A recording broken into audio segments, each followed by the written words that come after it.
বন্ধুরা কেমন আছেন আপনারা? আজকের আমরা রান্না করতে চলেছি জাপানি পুঁঠির টক। তো সেই জন্য যেসব উপকরণগুলো লাগবে, প্রথমে মাছটাকে এইভাবে ভেজে নিতে হবে, জাপানি পুঁটি মাছ এটা। তারপরে আমসিটাকে এইভাবে জলে ভিজিয়ে দিতে হবে, এটা আমের আমসি।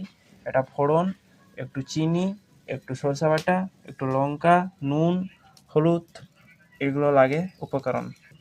কড়াই গরম করে তারপরে তেল দিয়ে দিতে হবে। তারপরে ফোড়ন, কাঁচা লঙ্কা আর একটু চিনি দিয়ে নেড়ে নিতে হবে। তারপর কাঁচা টমেটো চেরা দিয়ে একটু নেড়ে নিতে হবে, একটু হলুদ দিয়ে নেড়ে নিতে হবে।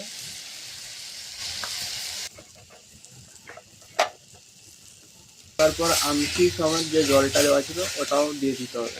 তারপরে একটু ফুটে গেলে সর্ষে বাটাটা দিয়ে দিতে হবে। এইভাবে সর্ষে বাটাটা দিয়ে দিতে হবে। একটু জল দিয়ে ফুটিয়ে এইভাবে মাছগুলো দিয়ে দিতে হবে।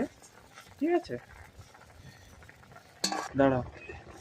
এইভাবে ফুটিয়ে নেওয়ার পর একটু চেক করে নেবেন নুন পড়েছে কিনা। নুন যদি কম হয় একটু নুন দিয়ে দিবেন।